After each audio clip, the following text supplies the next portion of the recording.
Hi, I'm Ken Sandberg. And I'm Heather Michelle Aller. Welcome to Campfire Classics, where we try to read those books that look really good on your shelf. It's Sunday, but we're sitting in a closet recording a podcast. Do-do-do-do.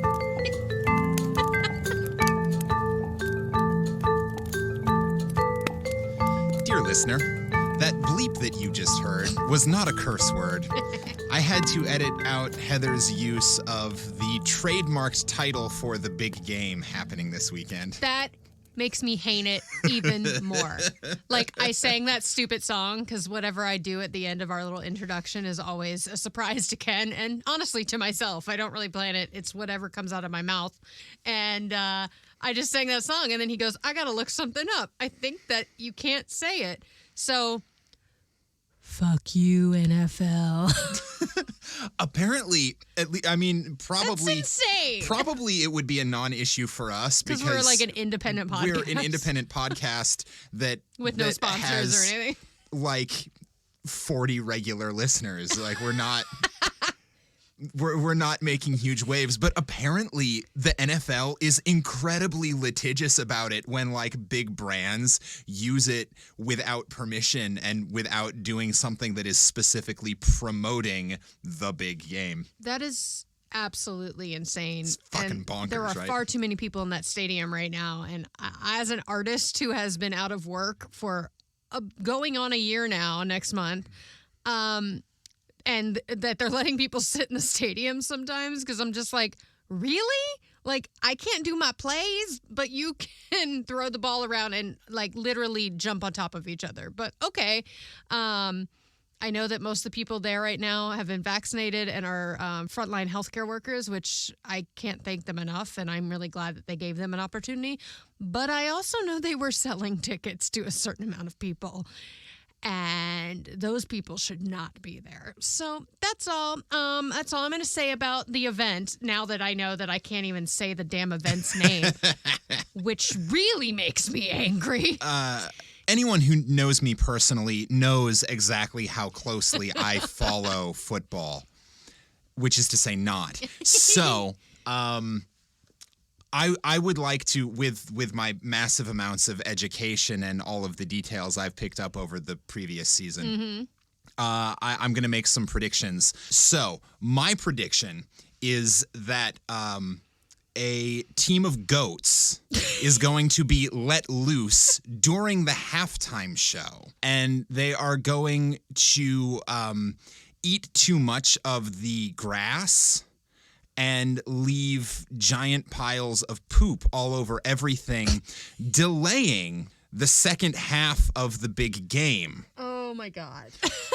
And the delay will last long enough that the game won't actually get finished until Monday afternoon, at which point both teams' quarterbacks will have gotten too drunk to finish the game. I'm cutting this. That's my prediction. That's your prediction? Yep. My prediction is that aliens will land during the third quarter. I like that one. I'm not going to go into details. I think aliens will land in the field in the third quarter. Not going into details. On top of Tom Brady's head. Not going into details. Only spoiler I will give is butt probes. Anal probes for football players. Oh, no. That takes, like, smacking the butts to a whole new level. Anyway. So that was fun. Go ahead. Feel free to write in and let us know if we were right. Yeah, let us know. I'm intrigued. But speaking of weird stories and fun things, we have a promo for everybody this week. That's right. So I believe it was last week's, not the most recent, but our 6-month anniversary episode. 2 weeks ago. We had guests on our show, and it was the wonderful ladies of Wine, Dine, and Storytime. They played True Crimes and a Lie with us, and it was a freaking blast. Nydia, Dana, and Cindy are great. And ladies, I'm still working on our winner's wall. I have not forgotten about you. It does take me a little while to do anything on the website, so you should expect your names and dedicated bricks on the winner's wall to go up probably early March of 2023. Yeah, 2023. So we wanted to make sure we put in their official promotion, so here it is. This is Wine, Dine, and Storytime. I'm Nydia. I'm Dana. I'm Cindy, and we're your hosts. Have you ruined a family gathering by asking what wine pairs well with eating a husband? Are you the CEO of TMI? Have you ever been kicked under the table because you brought up your favorite dinner topic, atrocities throughout history? Then this podcast is perfect for you. Each week, Dana and I share stories based on topics that include true crime, historical shenanigans, unexplained mysteries, and all things fascinating, while our amateur chef Cindy prepares themed dinners and pairs wines based on those topics. Find us, the Wine, Dine, and Storytime podcast, wherever you listen to podcasts, and give us a follow.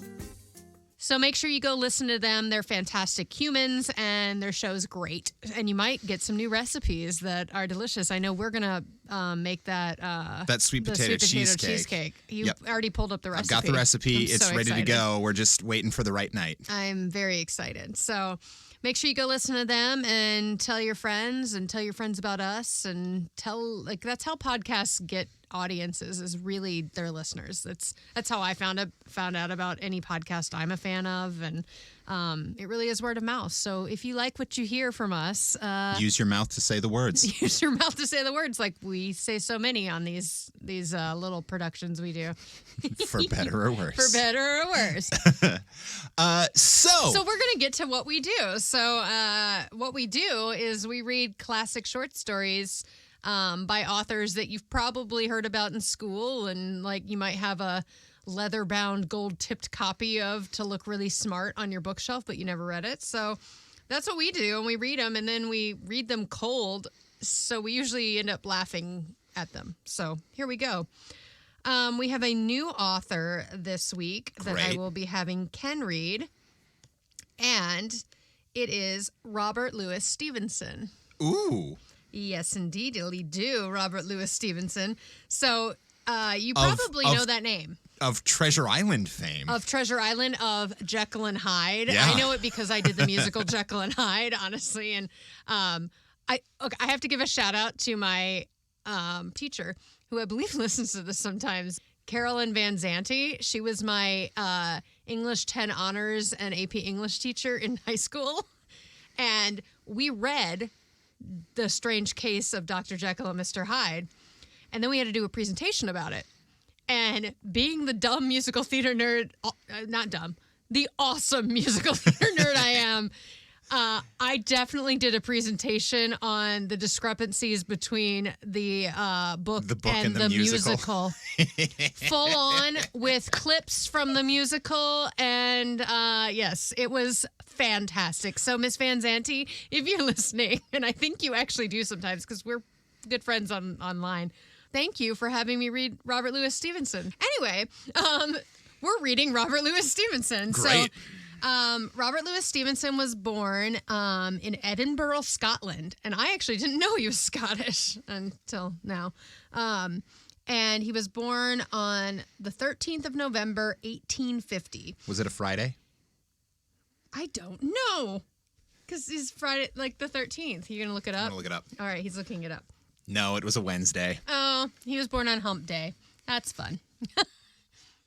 So he was born to a lighthouse engineer. That was his dad, Thomas Stevenson.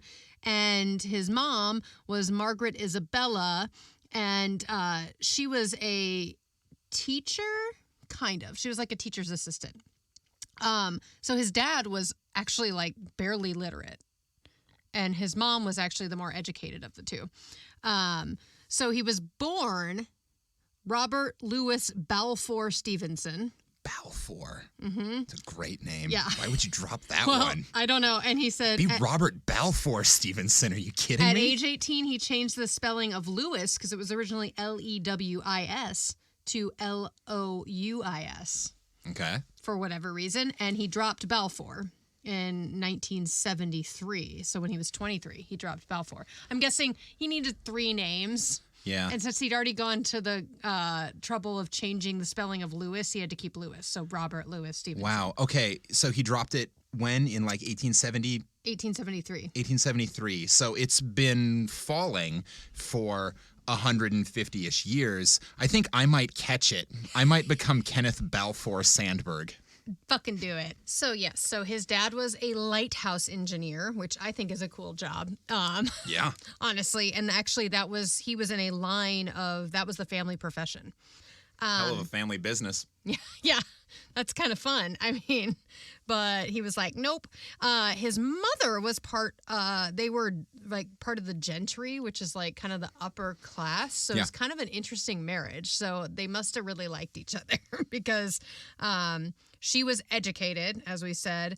And her dad, so Robert's grandfather, was a minister for the Church of Scotland.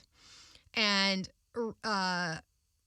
Robert Louis Stevenson, I'm just going to call him Robert from now on out. Sure. Robbie. Robert spent the rest, a lot of his childhood and holidays with the maternal grandfather because they're religious, so for, Christmas and stuff. And he says, quote, "Now I often wonder what I inherited from this old minister.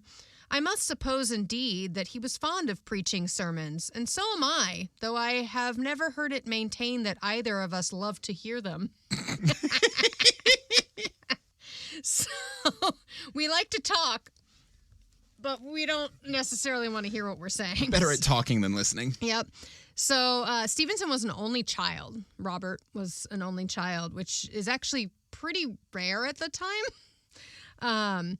And I think it was because he was kind of sickly. The family had a lineage of weak chests, so they had like a lot of bronchitis and like pneumonia in the family and whatnot. Cardiorespiratory issues. Yeah. So he was actually sick a lot, like all throughout his life. Huh. He was strange looking and eccentric as well. So like every time he went to school, like at 6, and then when he changed schools at 11 and went to the Edinburgh Academy, he was kind of like the outcast because he was very skinny his whole life because of like his heart issues. And yeah, he just had a lot of issues his whole life, and that will come up. Frequent illnesses kept him away from school even. So he would like go to school and then be gone for 2 weeks and get private tutoring. And he was also a late reader, so he didn't actually really start reading until he was 8. Okay. Which I'm assuming has to do with the disruption in his education because of his illnesses. That makes sense. But his mother and his nurse are on record saying that he would dictate stories to them. So he'd make up stories. Aw. I don't know if he'd stand there and like pretend to read or if like he would just like tell them stories. But he was a storyteller from a very young age. So his father was actually very proud of his interest in storytelling. And when he did start reading and writing, he was writing stories. And this is because his dad, when he was younger, was also a writer and storyteller. But his father told him, he found so Robert's grandpa Right. found the stories when he was young and told him, quote, "Give up such nonsense and mind your business." Damn. So So Grandpa wasn't nearly so cool. Grandpa wasn't nearly as cool, but Dad really loved it, and he actually paid for the printing of Robert's first publication when he was 16, entitled The Pentland Rising, A Page of History, 1666. Oh, that's awesome. Which was an account of a rebellion that happened. So he was very supportive. So he had a very supportive family, and his mother, he was very close with his mom. So, and she was an academic. yeah, So. exactly. So Stevenson moved away, like from home, and like started to branch out into the world after he was out of school, and he began to dress more bohemian. And he wore his hair long, and he wore velveteen jackets. And he attended parties not in conventional evening dress. So he was one of those. Right. So he looked like he was in a Led Zeppelin cover band. Yes. And he would actually he actually went to pubs and brothels. So he was like, he was like living the bohemian life. Ooh. And he came to reject Christianity and declared himself an atheist in 1873. Wow. This did not go great in the family. So his father came across the Constitution to a group he and his cousin belonged to called the Liberty, Justice, and Reverence Club. So his dad approached him after he found this pamphlet and was like, what's going on? And Robert said he no longer believed in God and he was tired of pretending. And he said, quote, "Am I to live my whole life as one falsehood?" And his dad said, quote, "You have rendered my whole life a failure." Wow. And his mother says, when, like, in an account that she spoke about, said that finding out he was an atheist was the heaviest affliction to befall her. So. Well, I mean, that probably was not the best way to handle that kind of news. He ended up having a really great relationship with his family later in his life, so I'm assuming they came around. Well, that's good. His success made them be like... Or he bought them off. They're like, okay, atheism's cool. But what I found to be one of the most interesting things is in 1889, so we've jumped forward quite a bit. Yep. He moved to Samoa, to Samoan Islands, because of his illness. His health, yeah. They'd always said he should live in a warm climate. And he moved to Samoa and actually became like immersed in the culture. And he said that it was in Samoa that the word home first began to have a real meaning. Because he'd been bouncing around his whole life. Yeah. And he ended up taking a native name, which I'm going to butcher right now. I apologize. Tusitala, which is Samoan for teller of tales. Oh. And he began collecting local stories and wrote a book about Samoan culture called The Bottle Imp. That's super cool. It's really cool. So, again, he was super immersed in the culture and he had this political awakening. And it was really rough because the rivals to the Samoans at this time were the British, the German, and the United States. And well, at least they didn't have any major world powers vying for it. Not at all. But he understood this being Scottish, and he mentioned this a lot in his writing of like the Scottish Highlands was an indigenous clan society that was overtaken by the Brits. He compared his like Scottish heritage, so his William Wallace like clan heritage, to what was happening in Samoa. And he actually started reporting and writing letters to the Times and other like reputable newspapers about what was happening in Samoa. Okay. He died at age 44. He'd always been sick. Yeah. So this is a really fun thing about his death. That sounds really fucking weird. This is a fun thing about his death. But he was in Samoa, and it was December 3rd, 1894, and Stevenson was just standing there talking to his wife and straining to open a bottle of wine, and he suddenly said, "What's that?" And he then asked his wife, "Does my face look strange?" And then he collapsed. And he died within a few hours. People believe it was a cerebral hemorrhage, a stroke. Yeah. Because his half is like a numbness. So he was only 44. The Samoans insisted on surrounding his body with a watch guard during the night and burying them on his shoulders to nearby Mount Via, where they buried him on the spot overlooking the sea. On his tomb, it says, "Under the wide and starry sky, dig the grave and let me lie. Glad did I live and gladly die, and I laid me down with a will. This will be the verse you grave for me. Here he lies where he longed to be. Home is the sailor home from the sea, and the hunter home from the hill."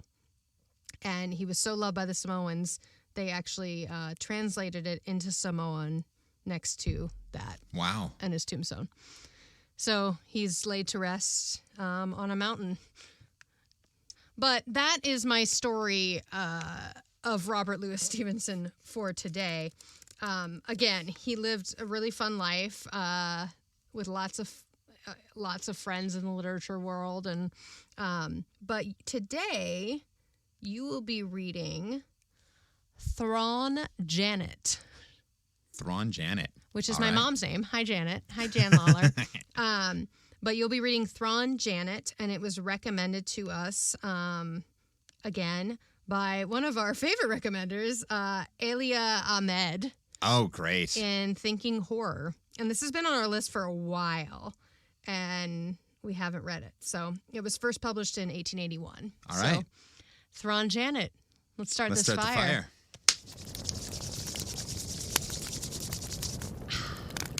Thrawn Janet by Robert Louis Stevenson. By Robert Louis Balfour Stevenson. The Reverend Murdoch Solus was a long minister of the moorland parish of Balweary in the Vale of Dool. A severe, bleak-faced old man, dreadful to his hearers, he dwelt in the last years of his life, without relative or servant or any human company, in the small and lonely manse under the hanging shaw. So I should have mentioned this before you started, but this is one of two stories that Robert Louis Stevenson ever wrote in Scots. We're not reading that one, clearly, because it's English, but there might be some interesting cadences. Oh, like he wrote it in the Scotch traditional English. Scotch English, originally, and then it was I believe Translated into English. he translated it. I'll have to look that up, but it was one of two short stories he ever wrote in the original Scotch dialect. So there might be some weird cadences. So you're saying I should be reading this entire thing in a Scottish accent? Yes. That's what you get for making me read Germans all the time. In spite of the iron composure of his features, his eye was wild, scared, and uncertain. And when he dwelt in private admonitions on the future of the impenitent, it seemed as if his eye pierced through the storms of time to the terrors of eternity. Many young persons coming to prepare themselves against the season of the Holy Communion were dreadfully affected by his talk. All the kids are scared of the priest. Yep. Scary old minister. Scary old minister, because he had a creepy eye. He had a sermon on 1 Peter. The devil as a roaring lion on the Sunday after every 17th of August, and he was accustomed to surpass himself upon that text, both by the appalling nature of the matter and the terror of his bearing in the pulpit. So he was fire and brimstone preacher is what I'm getting. Well, I mean, it makes sense since RLS became an atheist and was and watched Grandpa And Grandpa was a minister and screaming things he Yeah. didn't necessarily like.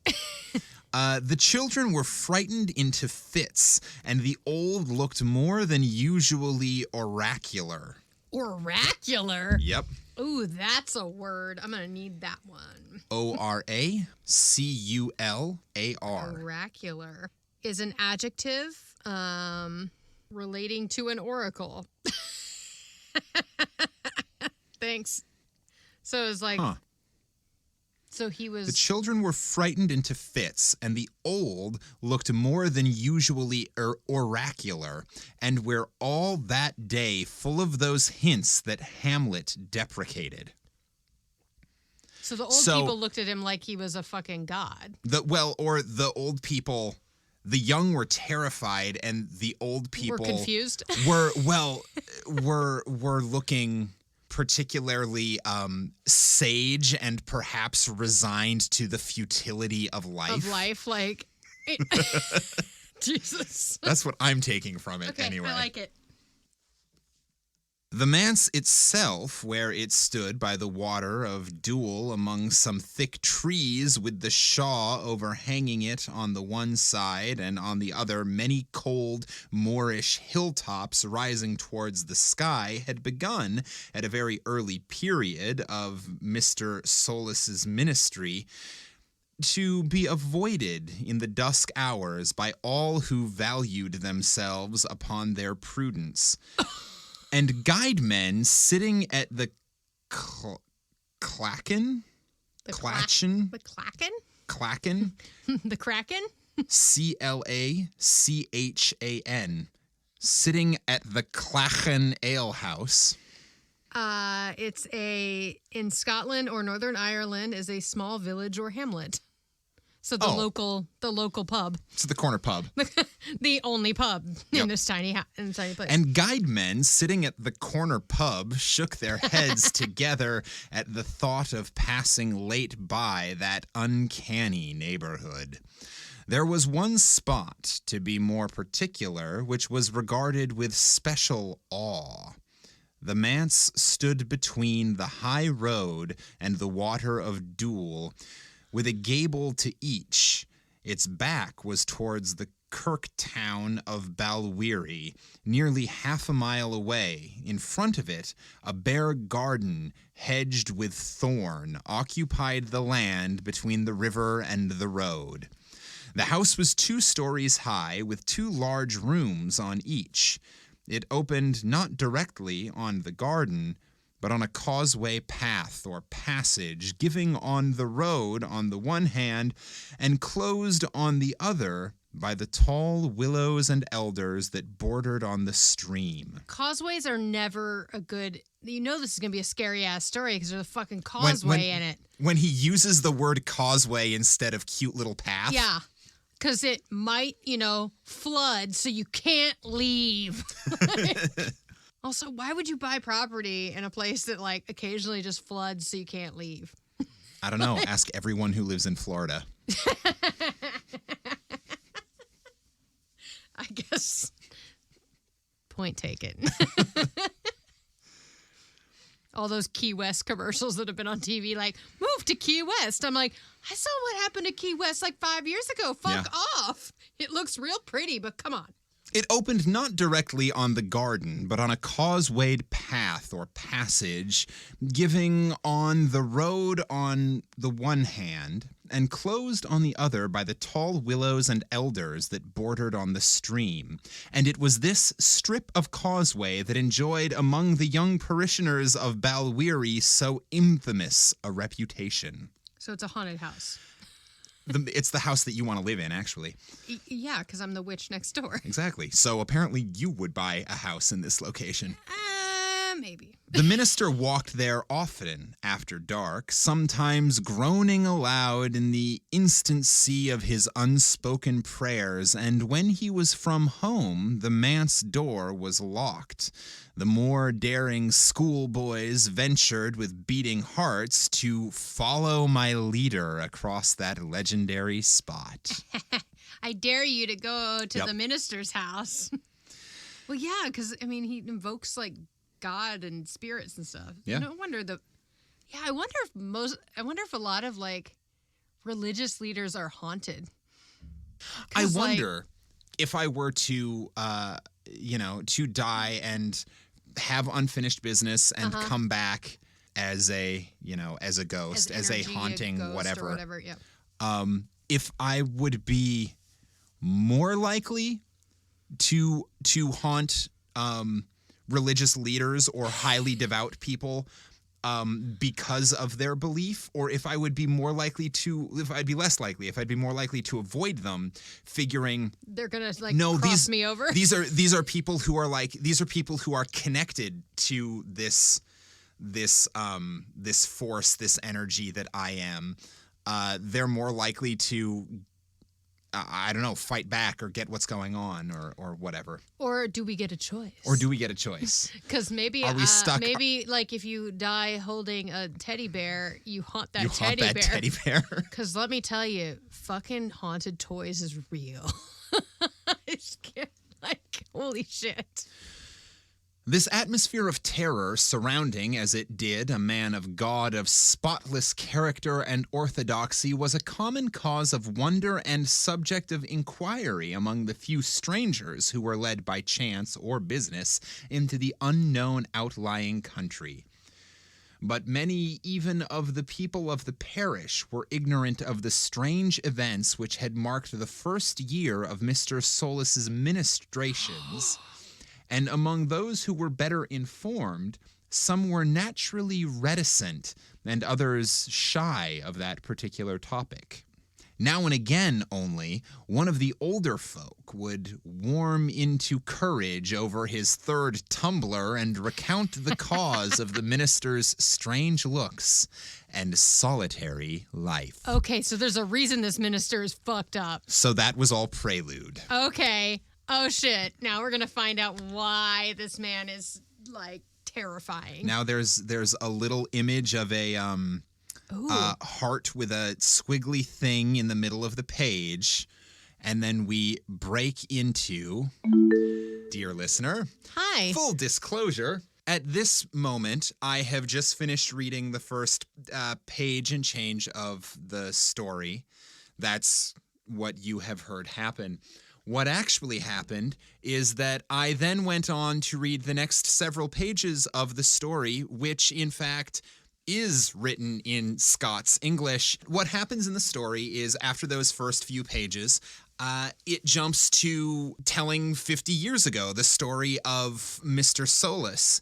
Unfortunately, it is being told from the point of view of a Scottish guy Drunk in a probably pub. talking at that corner pub.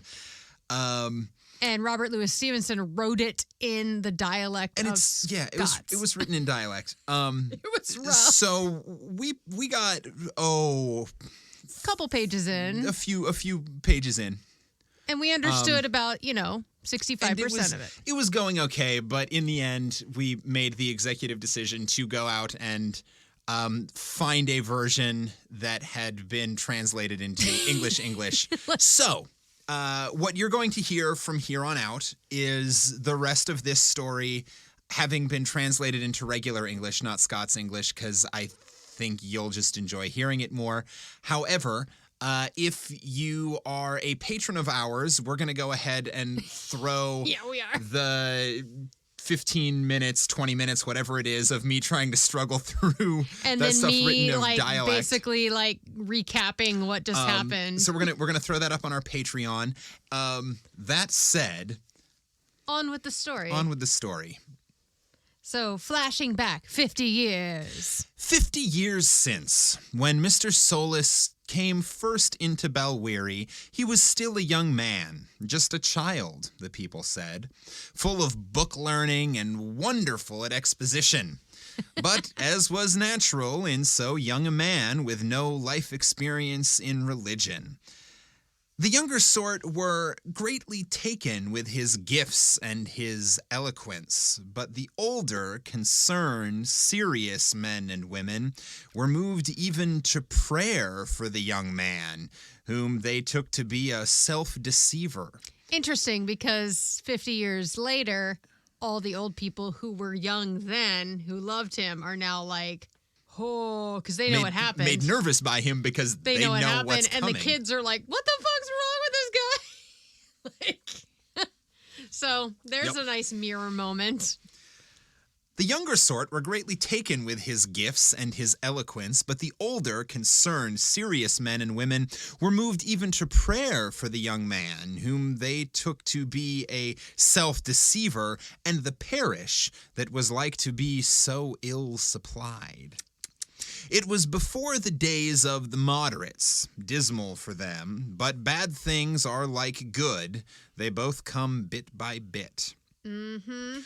And there were people even then that said the Lord had left the college professors to their own devices, and the lads that went to study with them would have done more and better sitting in a peat bog like their forebears of the persecution, with a Bible under their armpit and a spirit of prayer in their heart. Okay, Gilead.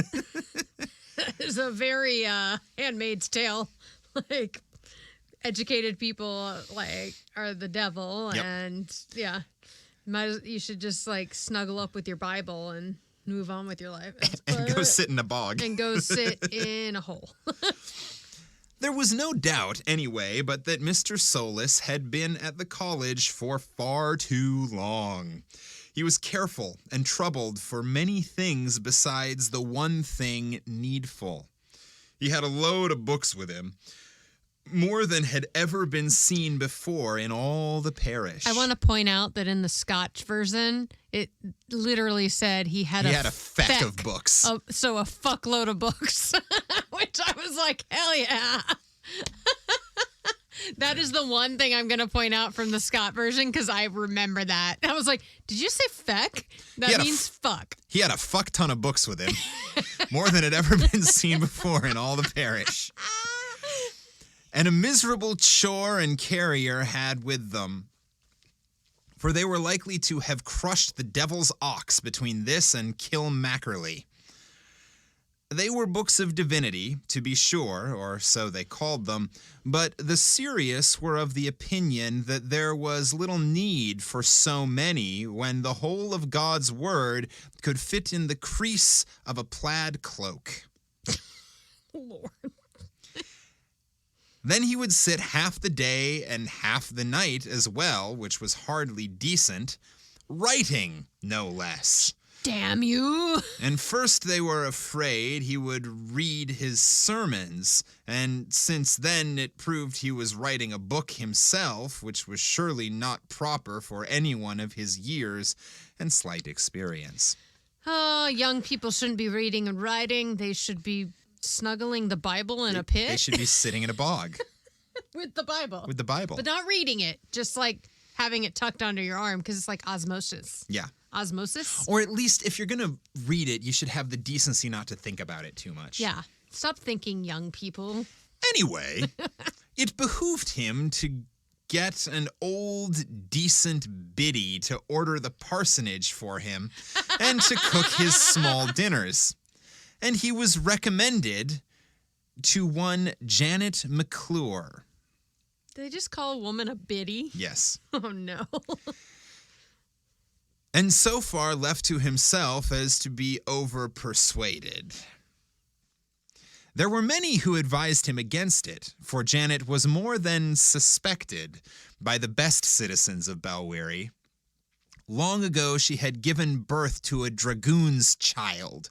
She hadn't taken communion for maybe 30 years. This woman gave birth to a dragon's child? No, dragoon. What's a dragoon? Dragoon is an English soldier. Oh, she had sex with a soldier. Yeah. And then she gave I don't know what happened to that baby. But this woman's old. So it was like she gave birth like 30 years ago? Yeah. Why are they trying to hook up the minister with this like 50-year-old woman? That's something that got lost in the Scots translation. They're not trying to get them married. She's going to be his housekeeper. Oh, she's going to be like his like mom.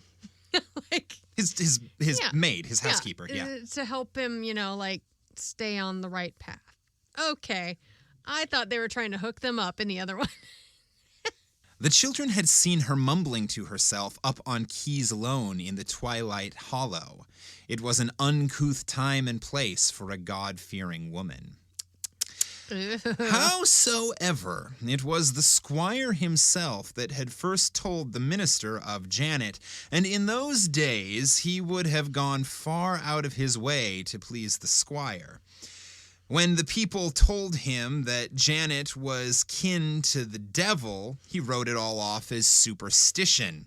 And when they showed him the Bible and the Witch of Endor, he would argue it back down their throats, that those days were all bygone and that God had bound the devil. Okay, so Salem happened.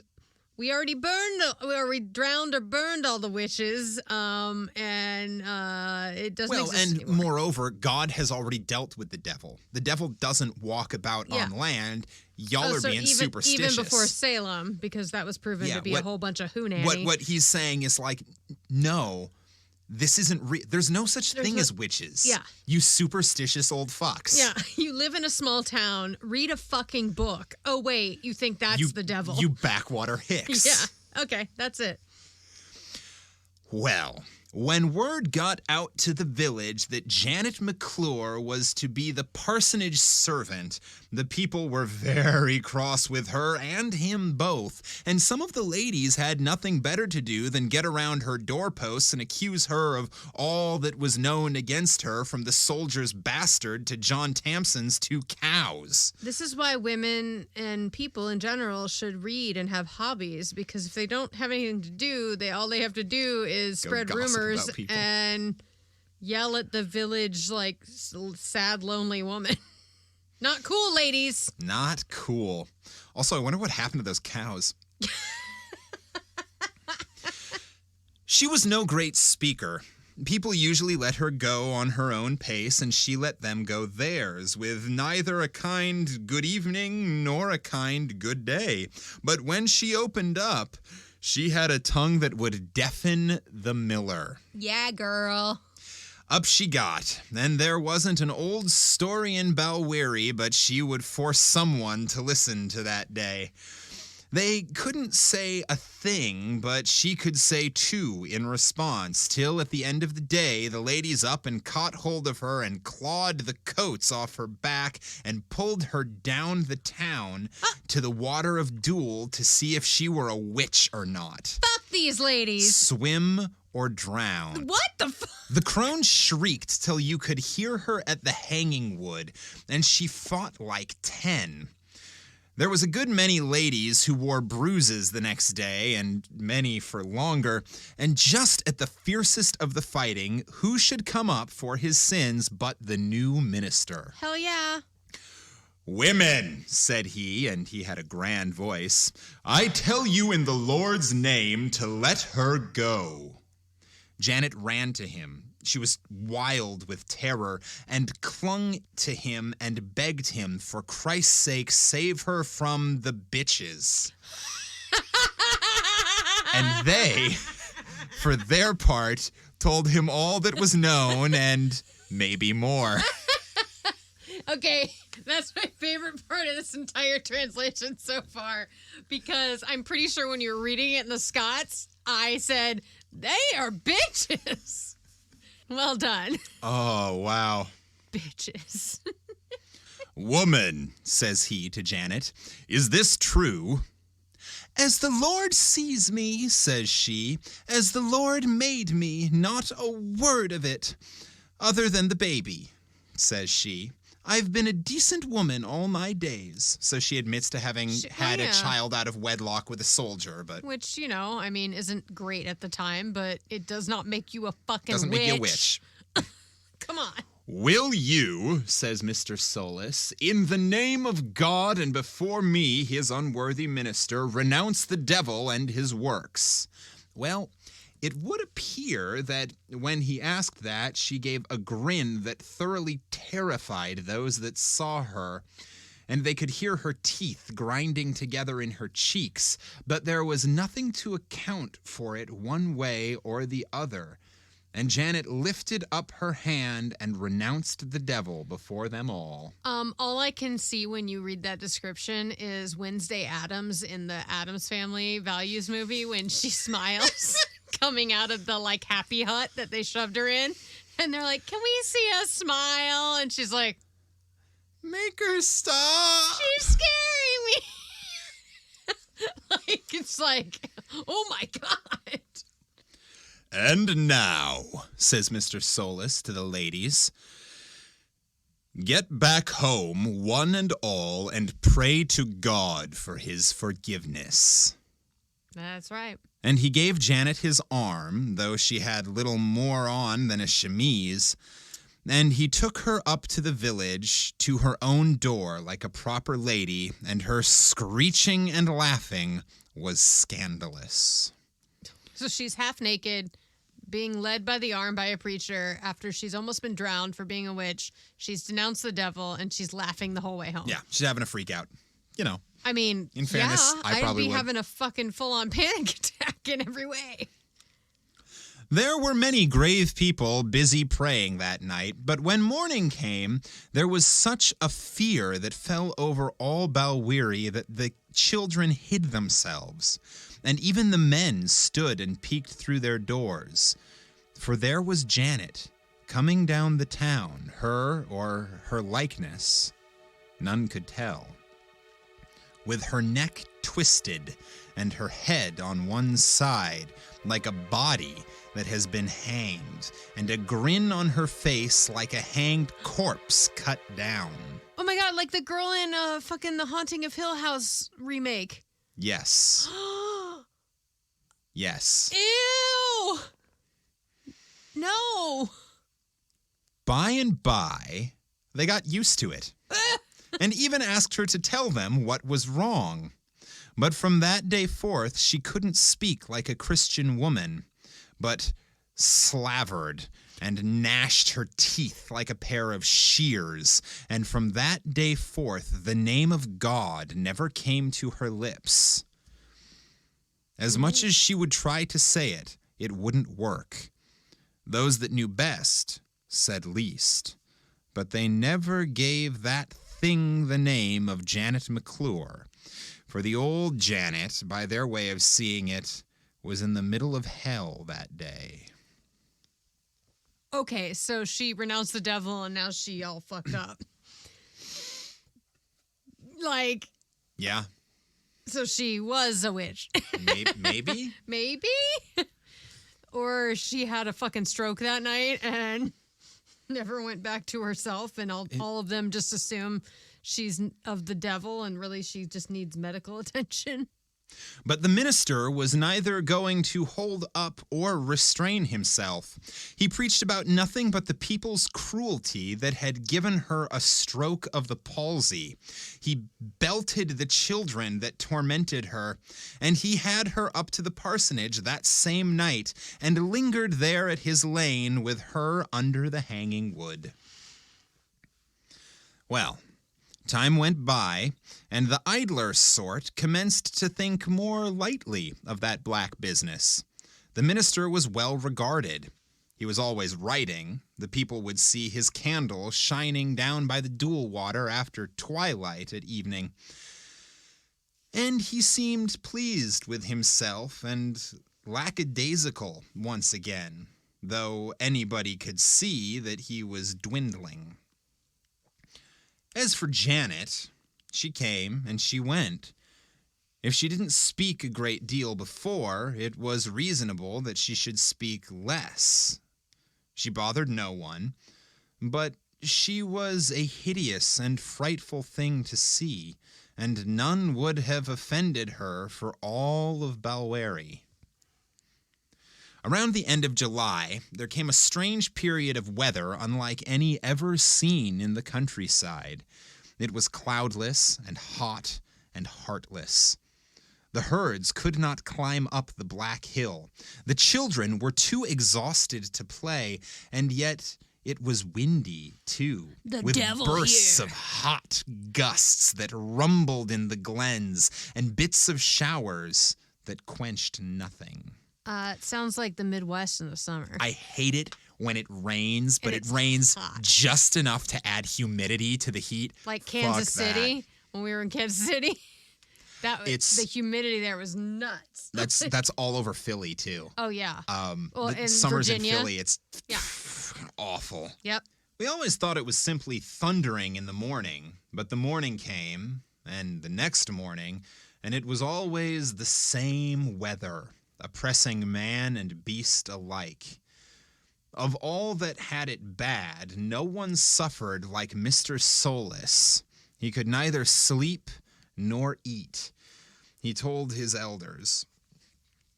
And when he wasn't writing at his weary book, he would be roaming aimlessly over all the countryside like a man possessed, when anybody else was more than happy to keep cool indoors. How'd they keep cool indoors? They didn't have no air conditioning. Well, I mean, in the shade. I'd go jump in the lake. Don't they live by the ocean? Or at least by a river. Get in the water. These people are not the smartest. That has been established. Yes. Above the hanging wood, in the protection of the Black Hill, there's a small plot enclosed with an iron fence. And it seems in the olden days that was the graveyard of Balweary, and consecrated by the papists before the blessed light shone down upon the kingdom. It was a favorite haunt of Mr. Solus, anyway. There he would sit and consider his sermons, and indeed it is a cozy spot.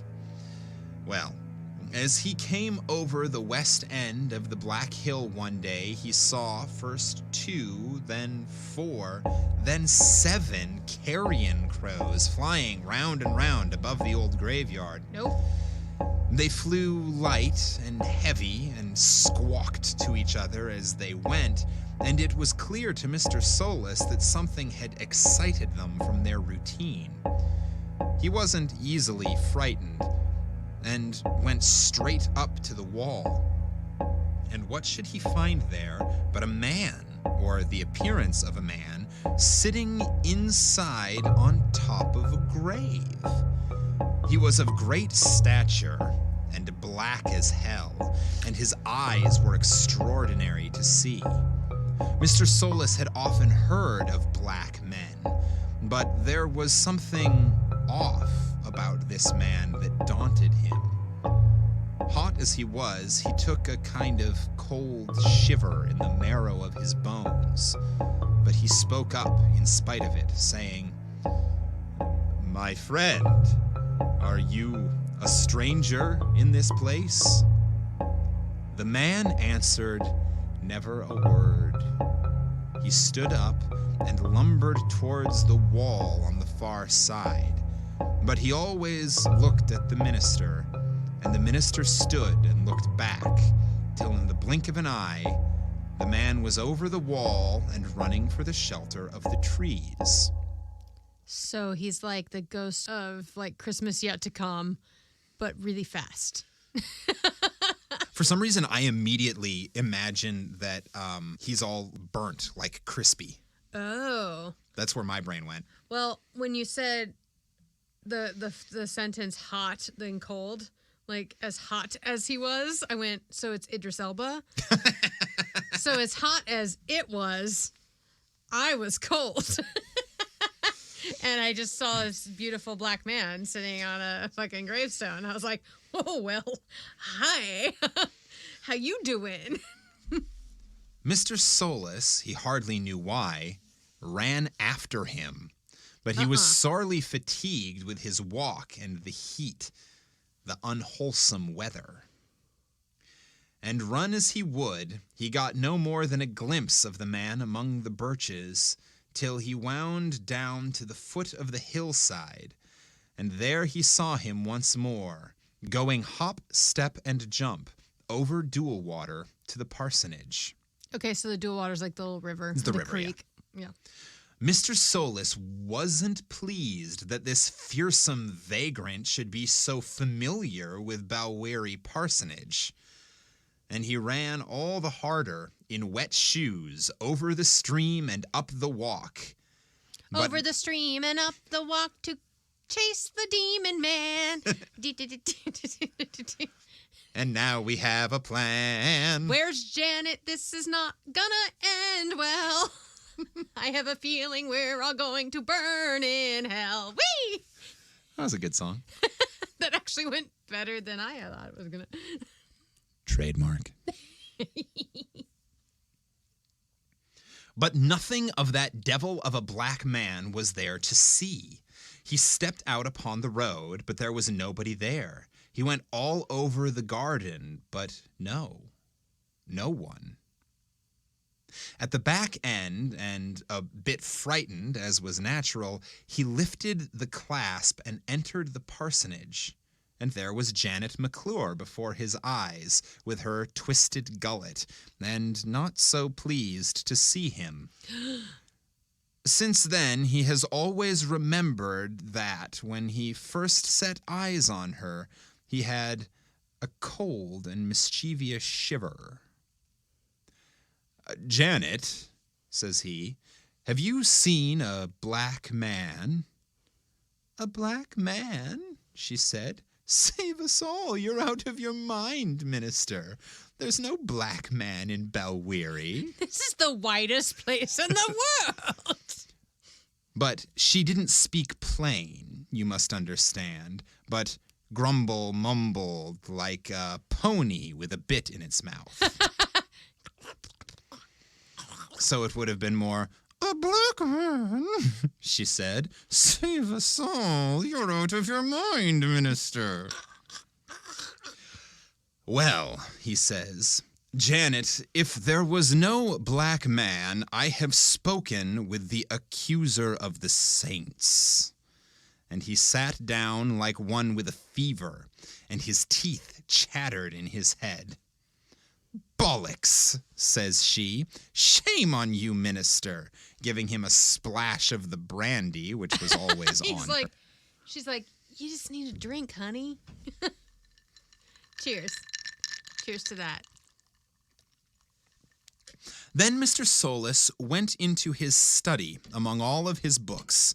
It's a long, low, murky chamber, deadly cold in winter and not very dry even at the peak of summer, for the parsonage stands near the stream. So down he sat and thought of all who had come and gone since he was in Balwearie, and his hometown, and the days when he was a child and ran merely on the hilltops. And that black man always ran in his head like the chorus of a song. All the more he thought of that man. He tried the Lord's Prayer, and the words wouldn't come to him. Uh-oh. And he tried, they say, to write at his book, but he couldn't come up with anything. Don't be possessed. There was a time when he thought the black man was at his elbow, and the sweat stood upon him as cold as well water. Then there were other times when he came to himself like a christened babe, and was troubled by nothing. The upshot was that he went to the window and stood glowering at Dualwater. The trees were unnaturally thick, and the water lies deep and black under the manse. And there was Janet, washing the clothes with her cloak pinned up in kilt fashion. She had her back to the minister, and he, for his part, hardly knew what he was looking at. Then she turned round and showed her face. Mr. Solus had the same cold shiver as twice that day before, and it dawned on him what the people said, that Janet had died long ago, that this was a walking revenant of her clay-cold flesh. Oh, no. Oh, no. He drew back a bit and scanned her narrowly. She was stomping the clothes, crooning to herself, and oh, God preserve us, but it was a fearsome face.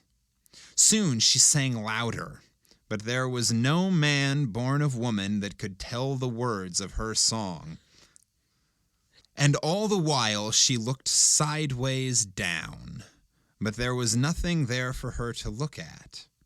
There came a nauseated disgust through the flesh upon his bones, and that was heaven's advertisement.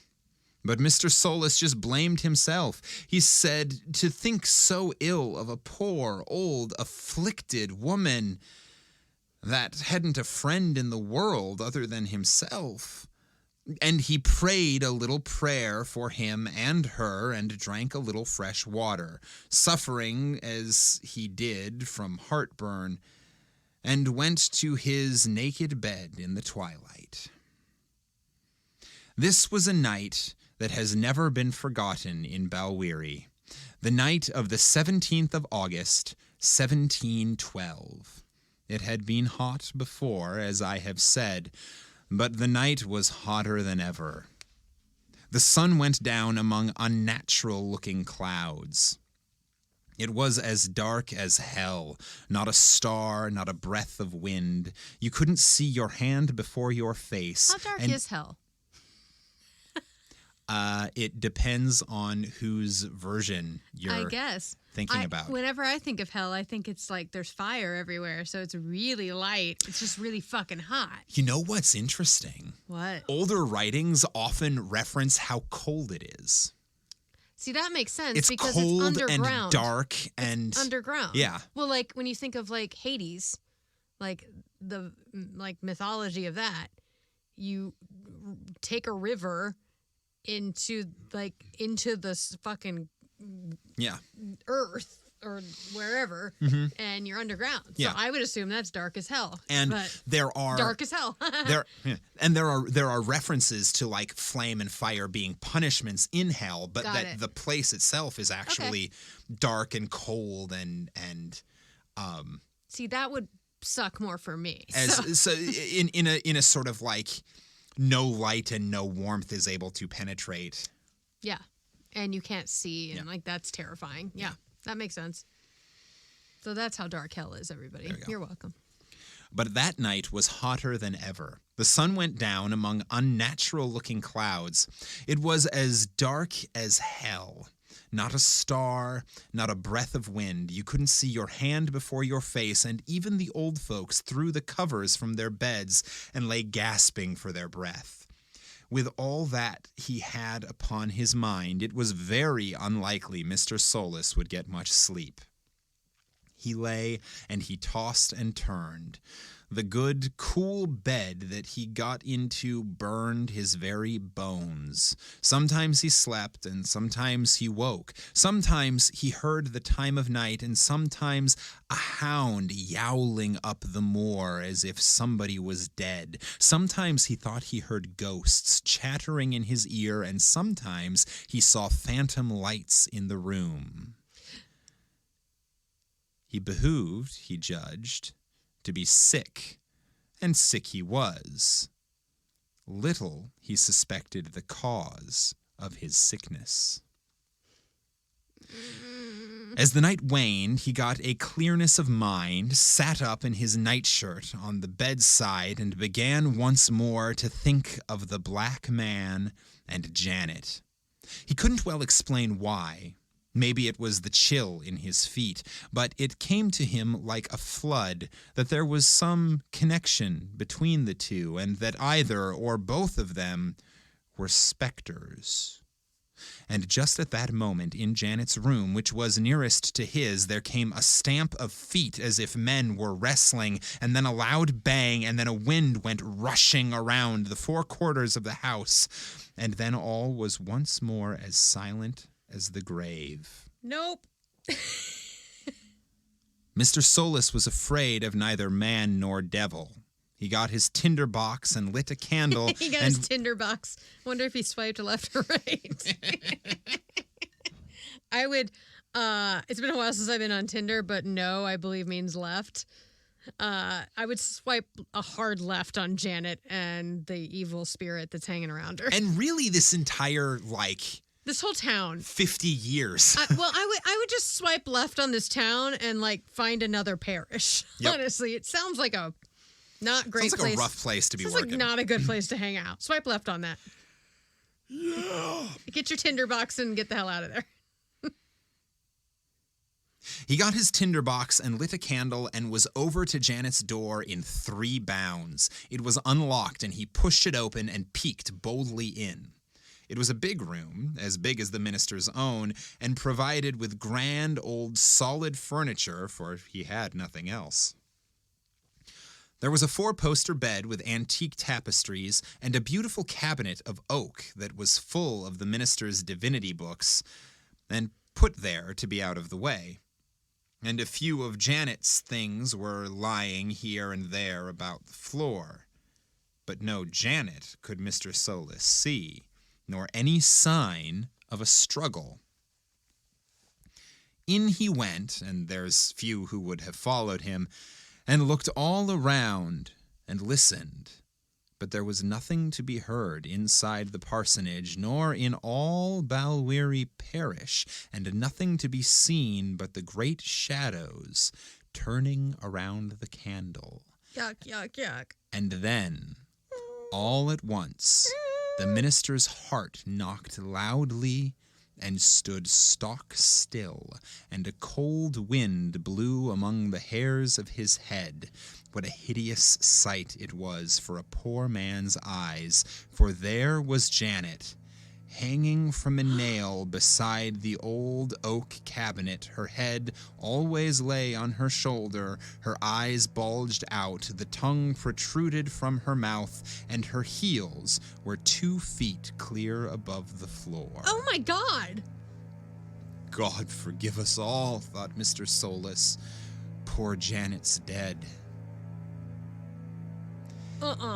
He came a step nearer to the corpse, and then his heart nearly tottered inside his chest, for by what contraption, it would hardly seem firm for a man to judge, she was hanging from a single nail, and by a single worsted thread for darning hose. Oh my God. No. Ugh. It is an awful thing to be alone at night with such prodigies of darkness. Yeah. But Mr. Soulless was strong in the Lord. He turned and went his way out of that room and locked the door behind him, and step by step down the stairs as heavy as lead, and set down the candle on the table of the stairfoot. He couldn't pray. He couldn't think. He was dripping with cold sweat, and nothing could he hear but the dunting of his own heart. He might maybe have stood there an hour, or maybe 2. He minded so little, when all of a sudden he heard a low, unnatural bustle upstairs. No. A foot went to and fro in the chamber where the corpse was hanging. Then the door was open, though he knew well that he had locked it. And then there was a step upon the landing, and it seemed to him as if the corpse was looking over the rail and down upon him where he stood. He took up the candle again, for he couldn't bear to be without the light, and as softly as he could went straight out of the parsonage and to the far end of the causeway. It was still dark as hell outside. The flame of the candle, when he set it on the ground, burnt steadily and clear as in the room. Nothing moved but the dual water seeping and sobbing down the glen, and those same unholy footsteps that came plodding down the stairs inside the parsonage. He knew the foot all too well, for it was Janet's, and at each step that came a bit nearer, his blood grew colder. He commended his soul to him that made and kept him, and, "O Lord," said he, "give me strength this night to battle the powers of evil." By this time, the step was coming through the passage of the door. He could hear a hand sweep along the wall as if the fearsome thing was feeling for its way. The willows tossed and moaned together. A long sigh came over the hills. The flame of the candle was blown out, and there stood the corpse of twisted Janet. With her gross-grain gown and her black nightcap, with the head still upon the shoulder and the grin still upon the face of it, living, you would have thought, but dead, as Mr. Soulless well knew, upon the threshold of the parsonage. It's a strange thing that the soul of a man should be woven into his perishable body, but the minister saw that, and his heart didn't break. She didn't stand there long. She began to move again, and came slowly toward Mr. Soulless, where he stood under the willows. All the life of his body, all the strength of his spirit were glowering from his eyes. It seemed she was going to speak, but lacked words, and made a sign with the left hand. There came a clap of wind, like a cat's spitting hiss. Out went the candle. The The willows screamed like living people, and Mr. Soulless knew that live or die, this was the end of it. Witch! Crone! Devil! He cried. I charge you by the power of God, be gone. If you be dead, to the grave. If you be damned, to hell. And at that moment, the Lord's own hand out of the heavens struck the horror where it stood, the old, dead, desecrated corpse of the witch, so long kept from the grave and herded round by demons, flared up like sulfur fire and fell in ashes to the ground. The thunder followed, peal on throbbing peal, the roaring rain upon the back of that, and Mr. Soulless leapt through the garden hedge and ran with scream upon scream for the village. That same morning, John Christie saw the black man pass the great tomb just before 6.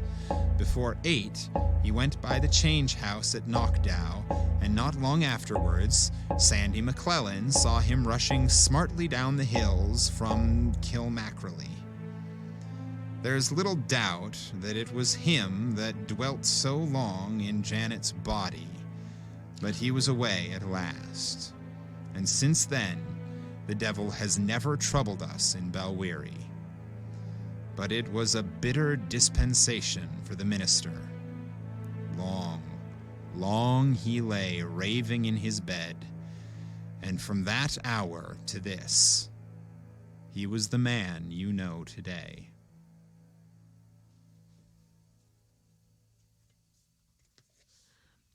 Power of Christ compels you. The power of Christ compels you. Yeah, that's very much a He just exercised an her. exorcist, like an early iteration of The Exorcist. So she was always kind of sketchy, but like she was kind of the weird woman in town. Yes. And then those women like tortured her and tried to kill her. And then she like denounced Satan, basically. And then I think she went home and like killed herself. And hung herself. And the spirit and then was taken over by a demon. Over by a demon because she was like that's my interpretation. And then she just wandered around for fucking who knows how long and just was like, hey. Yeah. Yeah. Really cool story. Next time we read a Robert Louis Stevenson, and I think there will be a next time, but next time we read a Robert Louis Stevenson short, I want to make sure it's one that he wrote in English, not one that we have to get translated from Scots English. Yeah, I agree. I agree. This was a super interesting story, though, and definitely makes me want to read more. The story was... I'm interested because of his... the choice of writing about minister, because his great-grandfather... His grandfather was a minister, and I'm sure you heard a lot of stories. I wonder if his grandfather had like weird stories or anything that was drawn on in any way. But I find it interesting that like God's hand reached out and like Robert Louis Stevenson's a like active atheist. Yeah. Yeah, but I mean, he wasn't his entire life. No. And God's hand can mean a lot of things. God's hand you can interpret that in a lot of ways. Mm-hmm. But also, even if he 100% doesn't believe, like there's still weird things in the world. J.R.R. Tolkien didn't believe that orcs and goblins and elves and dwarves were real. That's true. Like, are you sure? You can write about a thing without believing its reality. I'm calling Tolkien up. I want to know. Great. You're gonna have to call an old priest and a young priest. Yeah. That's what I'm doing. Sorry, that's an exorcism. You're gonna need some sort of medium. Hey, Colbert, you want to come do this with me? What's his name? The TV medium, Edwards. Oh no, I don't want him. I want the character. Dear listener, are you or do you know a medium? Can you get in contact with the deceased? we would be willing to have you on the podcast. You can join us. Pay for it. You can join us via Zoom, and we will have you attempt to get in contact with J.R.R. Tolkien for us. Stephen Colbert, if you're listening, Reach out. you're probably really into this. I love how nerdy he is about Lord of the Rings, so I just know he'd be all about it. Yeah. Well, and on that note, we're actually going to wrap this up so we can go downstairs and watch tonight's special edition of The Late Show with Stephen Colbert. We're going to go watch that and, see if aliens landed on Tom Brady's head. Yeah, that'll be fun. I hope they did. So follow us on Twitter, follow us on Facebook, on Instagram, on TikTok. Please share this episode if you enjoyed it with friends and family. Go to our website, campfireclassicspodcast.com, or you can email us at 5050artsproduction@gmail.com. or become a patron on Patreon, and you can hear me try to read the first chunk of this story in Scots English. It's ridiculous, and It's pretty fabulous. well, I enjoyed it until we didn't know what was going on. I almost never had any idea what was going on. And of course, tell your friends, tell your loved ones, tell your enemies. Just tell Campfire people. Classics podcast is redonkulous. Get it. Get it. Get it. Get it. Get it. Get it. I think we're done. Get it. Get it. You get it. Let's get the hell out of here. Thank you for listening. This has been Campfire Classics, where we try to read those books that look really good on your shelf.